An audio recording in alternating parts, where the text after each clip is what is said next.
The FBI in Peace and War, ordinarily heard at this time throughout the year, is taking its usual summer vacation and will return to CBS 2 weeks from tonight on September 1st. Broadway's My Beat. From Times Square to Columbus Circle. The gaudiest, the most violent, the lonesomest mile in the world.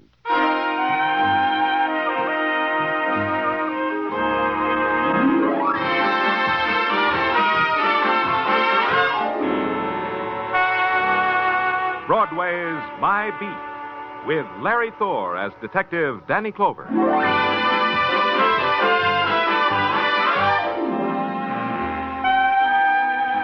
Broadway, where you can take a bus ride into the summer evening and make believe it's a dreamboat.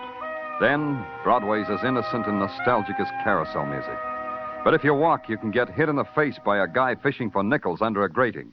Then you can't make believe anymore. But either way, it's Broadway. My Beat.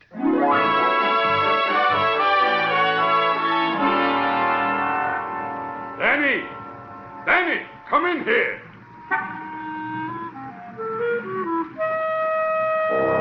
The big voice that boomed through the afternoon heat belonged to Silks Bergen.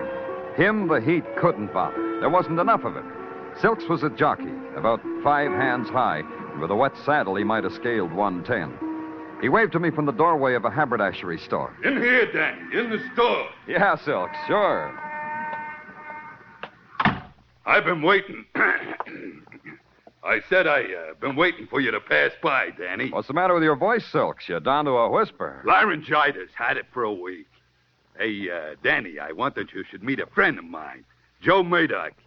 Say some hello to Danny Clover, Joe. Hello, Mr. Clover. Joe? Joe's 6'6" and speaks like a tenor. You should know about things like that, Danny. Is it possible? Joe, go buy me a shirt over there. I got to talk to Danny. Sure, Silks. The lavender or the polka dot? The dots, Joe, the dots. Can you hear me good, Danny? My voice has got so far to go from down here for me to up there to you. I'll listen close. What's on your mind? I want you to, I said, do me a favor, huh? About the key. Why didn't I think of it myself, about the key? What key, Silks? Well, I'm riding a race down to Maryland tomorrow, you see. I don't know how long I'll be gone. Now, you understand? Oh, that key. What key, Silks? The key for the locker at the LaGuardia plane terminal. Oh, now I know. That key for that locker. Huh? I got a parcel check there. I ain't got time to run down for it now. It begins to dawn, Silk. Yeah, sure. So if I ain't back tomorrow night, how about having one of your boys who's on duty down there pick it up, huh? Yeah. And you hold it for me. Yeah. That'll save me rental, and it'll make us even for them riding lessons I give you in Central Park. Okay, Silks. Give me the key. Thanks, Danny. Here. Now, don't lose it. Don't worry about it. I'll put it right here on my ring. By the way, what's in the parcel? Just some of my riding silks, Danny. What else does a jockey own?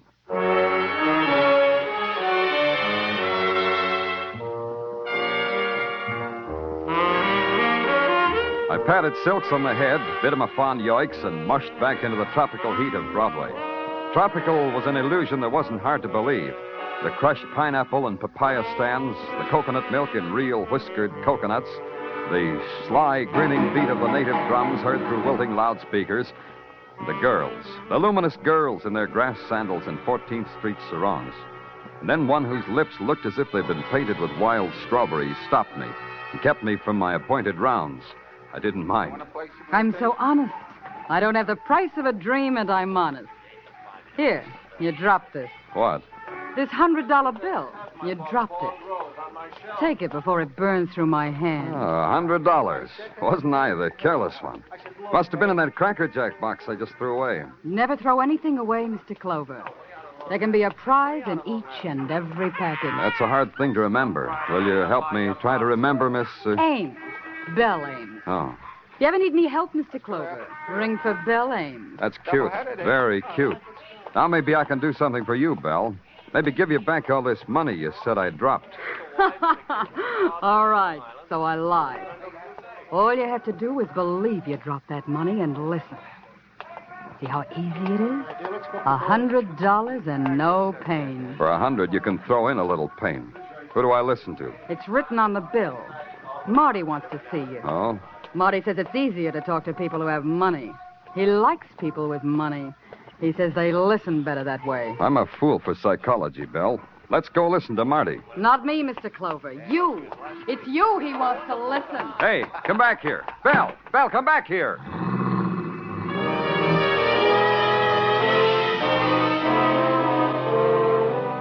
The heat melted her into the crowd and then into a cab. And I was left standing there with the after scent of a perfume I'd never smelled before and a $100 bill I'd never held before. I inhaled both of them. They added up to the acrid odor of a bribe. I had to find out why. 42nd Street, the address on the bill said. I decided to walk. Somewhere between Broadway and the number I was looking for, the honky-tonk started. And at the corner where women's high heels clack more slowly and the handouts become more frequent, I took a right turn into limbo. 2 blocks down was what I was looking for. The Last Paddock Hotel, room 16. Come in. Come right in. Your name, Marty? Yeah, that's my name, and these are my boys, Tinker and Dolly. Say a greeting to the police, boys. Police? Gee. Police? Golly day. Boys are from out-of-town police like me. The word don't impress us. You gonna give me some more money, Marty? Maybe. Maybe money, maybe trouble. Guy has a hard time figuring which is which these days. What you trying to buy, Marty? Talk. I'm buying words like I'm an editor. Marty's a kick, ain't he, Tinker? He's a regular comedian. Your floor show stinks. Well, they ain't really working, police. So let's stop playing footsie, huh? We got business, me and you. About an hour ago, police, a little guy hailed you into a haberdashery shop. He's got a message for you. What kind of message did he have? You should have heard. All you need, Marty, is a long, thin ear. Hey, the police is a kick, too, Dolly. A jolly boy, real jolly. What did Silksbergen tell you, police? Who? Now, look, I got time. Time, patience.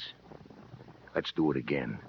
Silksbergen, what did he tell you? You looking for a tip on the horses? I got a tip, you're it. Only you look sad for a win. You look like hardly anything at all. Show him the gun, will you, Dolly? Yeah. Look, Mr. Police, this is a gun. Golly day. Let me have it, Dolly. Yeah. Here, Marty. Now, what did Silksbergen tell you, police? Marty, you go to movies to see how gunsels act in this kind of situation? Yeah. Yeah, in a movie. Now, how did you know? Dolly. Yeah? Show the police the second reel. Yeah, pleasure. A great big pleasure. You know the language better than that, police.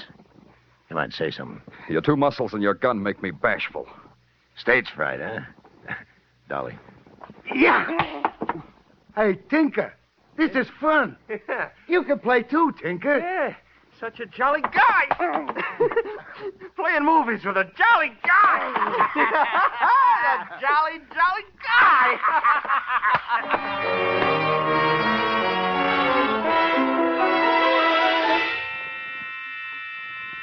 Somewhere a light going on and off made a big noise and a bigger hurt just in back of my eyeballs. It screamed at me from across the street and through a window hung with grease-stained drapes. And I knew I was still in Marty's hotel room. I knew that hours had been torn out of my life and thrown away. Then the light screamed again, and this time there were words, big 1,000-watt words that said Pearl Club, delicious dancing girls, first one, then the other. And in between there was the creaking sound of a rocking chair. Then the rocking chair made words, too. Don't hurry. It's rather pleasant here, sitting rocking in the dark with that brazen sign throwing its naked, intermittent light. This gun gives me the right to introduce myself.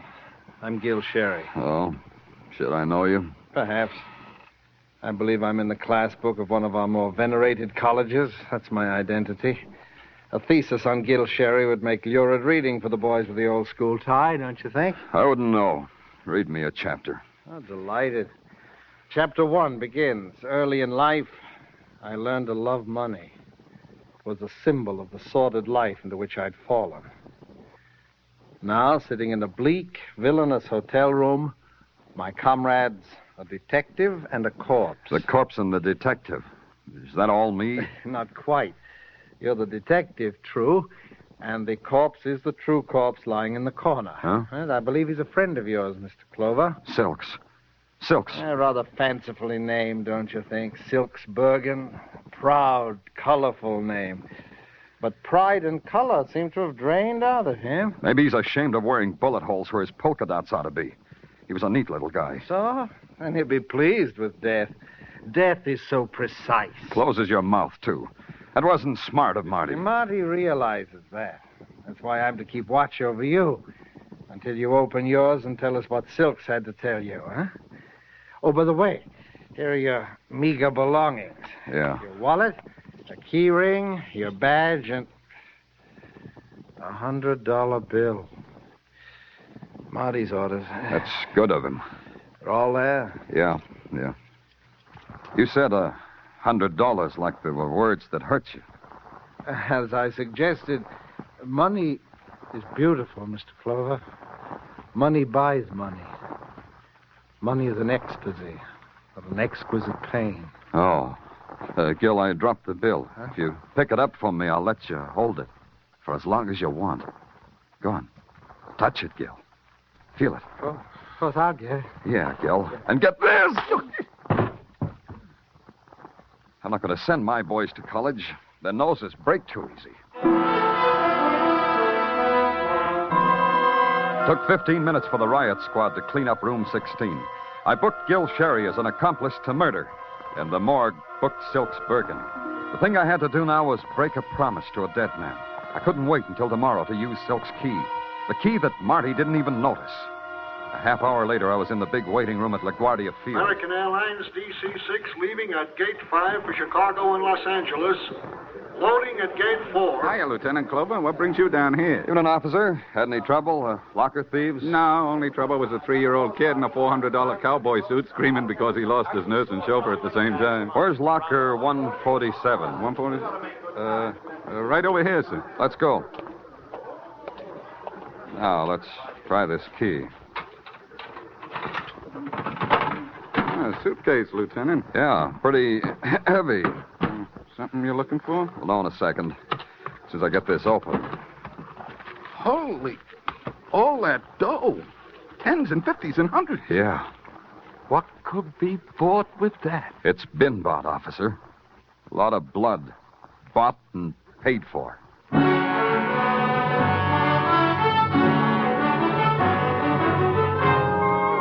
You are listening to Broadway's My Beat with Larry Thor as Detective Danny Clover.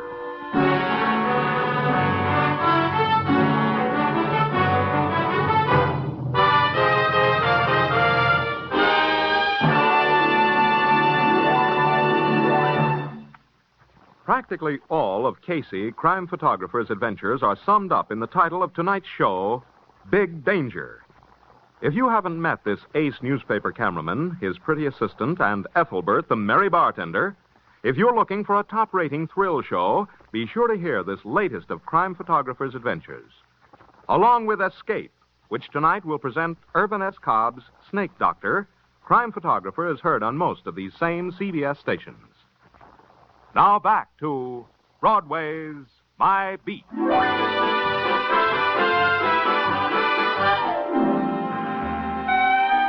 Broadway is an animal that feeds on hot tips, a tip on a horse or a chopped liver sandwich. There are even touts who will hawk you a scratch sheet giving odds on Broadway's being wiped off the face of the earth. And sometimes the tips pay off, like the one not to put your $2 on jockey Silks Bergen because Silks was dead and his handicap was a chest full of bullets. Or maybe his handicap was a heavy $100,000 left in a pasteboard suitcase in a public locker. It didn't make sense for Silks to have that kind of money. Even to sane, sensible, sensitive Sergeant Tartaglia, it didn't make sense. It don't make sense, Danny. Silks with $100,000 left kicking around. That's not like him. Yeah. Got a cigarette, Tartaglia? I put a carton in this desk drawer a week ago, and I haven't been able to open it since. Oh, here, let me try, Danny. It's stuck, Tartaglia. Just give me a cigarette. Danny, my wife, Mrs. Tartaglia, says I am the best opener of stuck drawers she ever saw. Give me a cigarette. Yeah, sure. Here, Danny. Hey, and how about some circus peanuts to munch while we're thinking?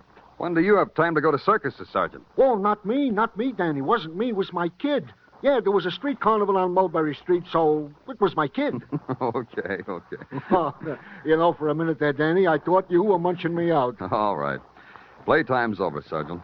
We had any reports that anyone is shy $100,000? No, Danny.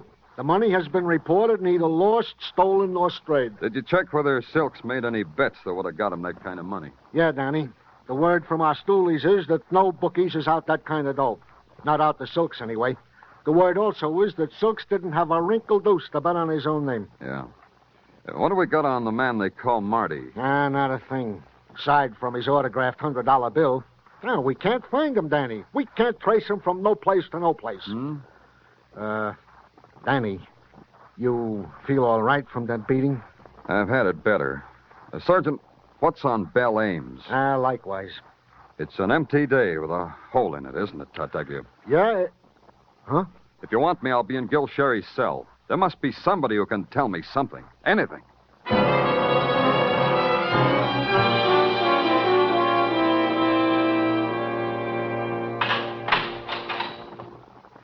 There's no need to humiliate me further, Mr. Clover. Being forced to talk to you is humiliation enough. Murder doesn't bother you, huh?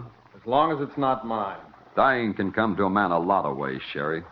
You could die as an accessory to Silk's murder. And there are so many things to prove, though, before I die, aren't there, Detective Clover? If you told us some secrets, you could maybe keep on living. That's as good as money sometimes. True. That's why I keep my mouth shut. I'll breathe longer that way. You mean Marty will kill you if you talk to us? I'm not brilliant like you, Sherry, but it seems to me you'll lose either way. Man has few choices, but the destiny of Gil Sherry will spin itself out as Gil Cherry chooses. That's what my class book said about me. Yeah. Real prophets, your classmates. Real prophets. Here's the envelope with Sherry's belongings you asked for, Danny. Thanks. I return your meager possessions, Sherry. Your cigarettes, an empty wallet, a fraternity pin, and... This is interesting. Roll of tickets to Pelagus Shooting Gallery. You know Pelagus, Sherry? Pelagus, the ex-bookie? You shoot at his shooting gallery? Yeah, that's what I thought. Happy destiny, Sherry. Happy destiny.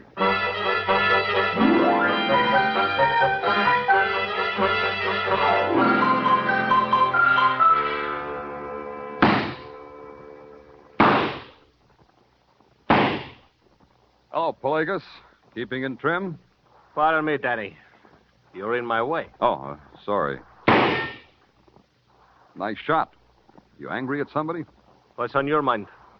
Guy named Marty? Yeah. You like that shot? Makes me quiver with excitement. You think I hit that duck twice before it sinks? I doubt it. See what I mean? You still booking races, Pelagus? I got caught once. You still booking? You're in my way again. Try getting used to it, Pelagus. Try this. Where would Silk's Bergen get $100,000? Yeah. Where? From you? Oh, yeah, from me. From Pelagus. I give people $100,000, eh? That's why I'm running this stinking shooting gallery, because I give such big prizes. You hit that duck, Lieutenant, I give you $100,000 prize. Is that what you mean? Hello. No, Ellis. Tony Vrani, Joe Murdoch, Nesestopotami. Petty Manos. Oh, Petty Manos. Joel Murdoch. Joel Murdoch. Silk's friend, the big guy with Silks in the haberdashery. Pelagus, what's he saying about Joe Murdoch? It's hard to explain. Hard, huh? Like this. Joe Murdoch was fished out of the East River. Murdered. Don't spare me that last either. What did you say? May he rest in peace. Yeah. See you around, Pelagus. Pure scene of thought. Danny Clover. It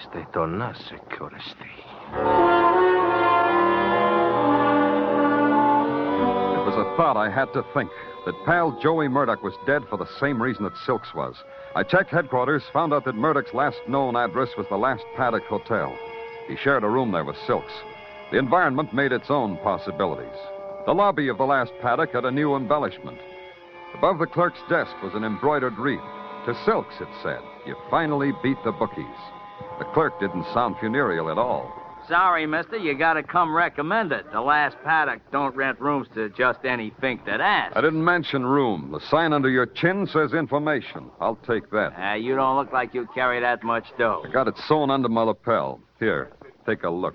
A cop? A shaman? A real friendly policeman, mister. Come on, the information. Now, look, I'm a new boy here. You ring that bell, I give you the register. You sign it, you got a room. That's how it works. That's all I know. Yeah. Say, that's a pretty big safe over there. Why such a big safe for such a small flea bag? New, too. Yeah, new. How come? How come such a big new safe? Look, like I said, I'm a new boy. Look, friendly, we got laws about new boys who get close to new murders. Put your out to lunch sign on the counter. We're going uptown. No, wait a minute. Wait a minute. About that new safe. See, we had an old one. What happened to it? Well, yesterday the boys opened the old safe, and all it gave back was an empty stare. The boys did. What boys? The boys, the guys that live here, the bookies. Oh, they kept their money in a safe, huh? Well, sure, it's much safer than a bank. No peeping T-men that way, eh? That way the bookies don't pay income tax. That way, if their money gets stolen, they can't run to the police. Yeah. And that's all I know. You can take me uptown, and that's still all I know. Yeah. Don't go away, friendly. Maybe soon you'll be able to tell your story to an audience.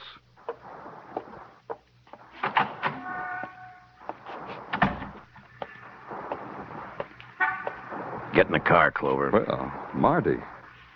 Good seeing you, Marty. I've been looking all over for you. Get in the car, Clover. Dolly's looking at you with a gun pointed to where your badge might be. Now just get in the car.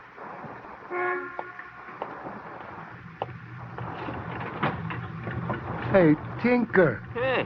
It's the police again. Maybe we'll get to play some more movies. After I take his gun. Yeah. Golly day.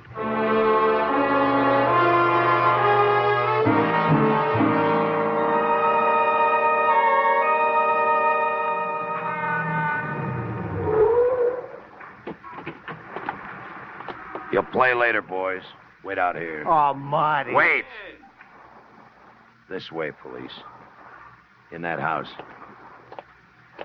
2 murders, eh, Marty? How does a guy feel when he's murdered 2 men? A good feeling. I like it. Open the door. Yeah. There's someone I want you to meet again, Clover. In here. Mr. Clover. Mr. Danny Clover. You mind if I blush with joy? You can still think of a reason to blush, Belle? Such pretty words for a man who's nearly dead. You got one chance, Clover. The dough. The $100,000. Where is it? First, I'm going to tell you something about Marty, Belle. He had that money and he didn't know it. What? What's he saying, Marty? You tell us, Clover. Belle, when Marty had me worked over, he should have taken a look at my key ring. One of the keys was for a locker. Locker, money. Marty, how could you be so stupid? Answer the policeman, Marty. So I made a mistake, Belle. Don't worry. We got the police. We'll get the dough. $100,000, Marty, like that, right under your nose. Oh, Belle, you picked yourself a dull playmate. You can't afford a playmate who makes mistakes, Belle. Marty, you fool. You stupid fool.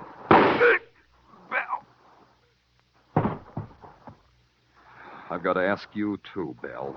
How does it feel to kill a man? Where's the money, Mr. Clover? At police headquarters, in my office. Get on that phone, Mr. Clover. Get on that phone and have one of your flunkies bring it over. No tricks, Mr. Clover. Just tell them... It's not hard to kill from up close, huh, Belle? Pelagos. It's me. Pelagos, of Pelagos Shooting Gallery. You see, Clover, how well they learn from Pelagos? You always teach them with a gun in your hand? Yeah, one needs something to rap one's pupil across the knuckles when she is bad. No, Belle? Belle deserves it, Pelagos. She tried to double-cross you. That makes 2, Belle and Marty. Didn't know you were so much alike, Belle. You and Marty. Don't listen to the policeman, Pelagos. No, it's just you and me. Nobody else. It's you and me and $100,000. Oh, sounds good. To me, that sounds good. How does it sound to you, Clover? Speaking strictly from a personal point of view, I wouldn't believe it. From a personal point of view, that is. But Pelagos' point his view different. Then it's all right, Pelagos. It's all right, isn't it? Oh, it couldn't be better. Just show me you mean it. Throw away your gun. Huh? On the floor, Belle. Throw away. Oh, sure. Anything you say. You're a good girl, Belle. Nice, good girl. Oh, Pelagos. Yes. Belle was a nice girl. She had nice, good ideas, Clover. How did she say? Get on the phone and have the flunky bring money over. No tricks. That's how she said. The flunky comes alone, Clover. I tell you in English, not in Greek, so you understand. He comes alone in 20 minutes. Yeah. Tartaglia, this is Danny. Silk's dough. Yeah, the $100,000. Bring it here to me. Yeah, to 8 West 63rd. In my desk drawer, Tartaglia. It's in my lower left-hand drawer. Yeah, right away. Come alone, Tartaglia. Alone. You did good, Clover. Nice good. Now we wait 20 minutes. 20 minutes, the man said. Just Pelagos and me. There was no one to play him off against. No Marty, no Belle. Just me. The fall guys I'd set up, Marty and Belle, all gone. It all belonged to Pelagos now. 2 new fall guys, Tartaglia and me. A few more minutes, the man said. Mostly, the man watched the clock.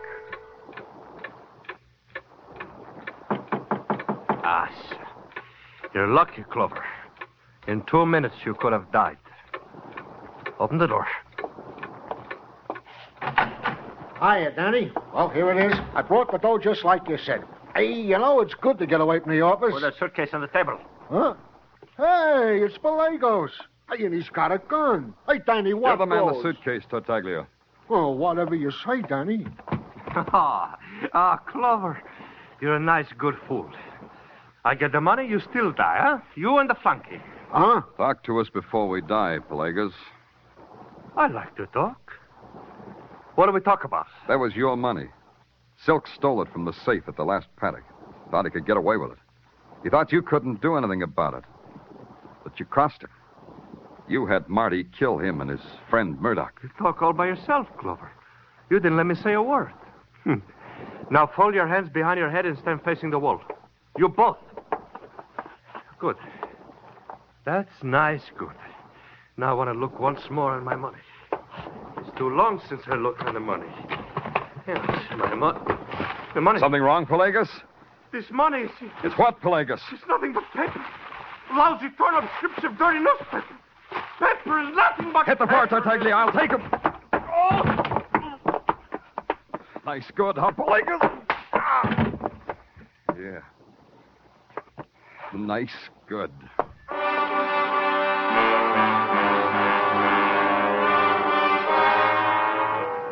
First, I kissed Tartaglia on the top of his bald head, because today that's where his brain was.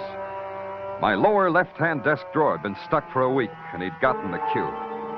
Dolly and Tinker, they were sitting outside, just like Marty told them, right in the middle of a police net, just like Tartaglia had arranged. So I kissed him again. So he invited me to a spaghetti dinner. Midnight's a happy time on Broadway. It's crowd and it's laughter, and it's a trumpet that screams. It's a place strung into the night like some phosphorescent alley, and they're heaped there, the bright-eyed kid, the voice that whispers from the doorway, the poet, the dregs. It's Broadway, the gaudiest, the most violent, the lonesomest mile in the world. Broadway, my beat.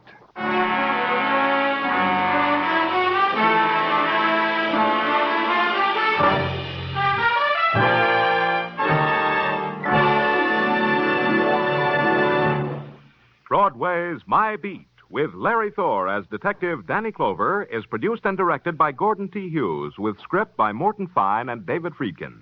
Musical direction is by Lud Gluskin. Be sure to join us next week, same time, same station, for Broadway's My Beat. This is CBS, the Columbia Broadcasting System.